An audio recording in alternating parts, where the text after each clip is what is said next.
Good morning. God bless you from MV Subbarao. ఈరోజు వాగ్దానం చెప్పుకుందామండి. నిర్గమకాండము 1వ అధ్యాయము 7వ వచనము.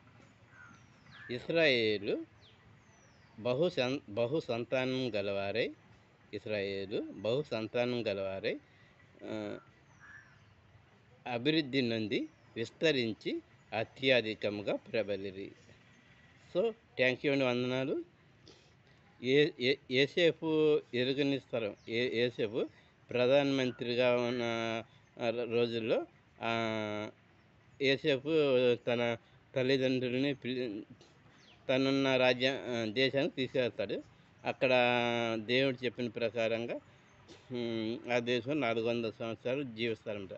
కొన్ని సంవత్సరాల తర్వాత ఏసేపు ఎరిగిన తరం ఉంటుంది కదా, అప్పుడు ఆ తరంలో 400 అంటే 300-400 సంవత్సరాల తర్వాత ఇశ్రాయేల్ ప్రజలు ఆ దేశం మొత్తం నిండి ఉన్నారు, మొత్తం అత్యధికంగా.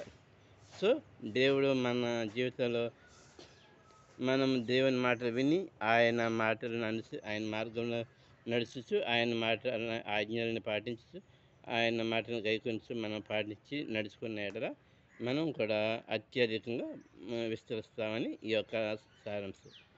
సో మనం దేవుని యందు భయభక్తి కలిగి జీవిద్దాం. తప్పుడు తలంపులు, తప్పుడు ఆలోచనలు ఎటువంటివి లేకుండా జీవిద్దాం. థ్యాంక్ యూ అండి. ఆల్ వెట్ సుదర్శన్ నమ్మకం యూట్యూబ్ ఛానల్ లైక్ చేయండి, షేర్ చేయండి, సబ్స్క్రైబ్ చేయండి. ఫ్రమ్ ఎంవి సుబ్బారావు. చిన్న ప్రార్థన చేస్తుందండి. హరే స్వతంత్ర పరిశుద్ధాత్మ మీదే కన్వర్షన్ మా పైన మమ్మల్ని సుధాకరమైంది. సుదర్శన్ నమ్మకం యూట్యూబ్ ఛానల్ చూసిన వారిని సుదర్శన్ నమ్మకం యూట్యూబ్ ఛానల్ని నన్ను 30 తర్వాత నూరంతో ఫలించండి. మీకు కనుక మహిమ ప్రార్థన ఈ యొక్క యూట్యూబ్ ఛానల్ ఈ మైన సహాయం చేయండి. నేను మానకుండా తీయడానికి సహాయం చేయండి. తగిన జ్ఞానం తెలియని అనుగ్రహించండి. నజరేయుడైన యేసు అత్యున్నత నామములో హృదయపూర్వకంగా ప్రార్థించడానికి పొందినంతండి. థ్యాంక్ యూ అండి. ఆల్రెడీ సుదర్శన్ నమ్మకం యూట్యూబ్ ఛానల్ లైక్ చేయండి, షేర్ చేయండి, సబ్స్క్రైబ్ చేయండి. మీ బంధువులకు, మిత్రులకు షేర్ చేయండి.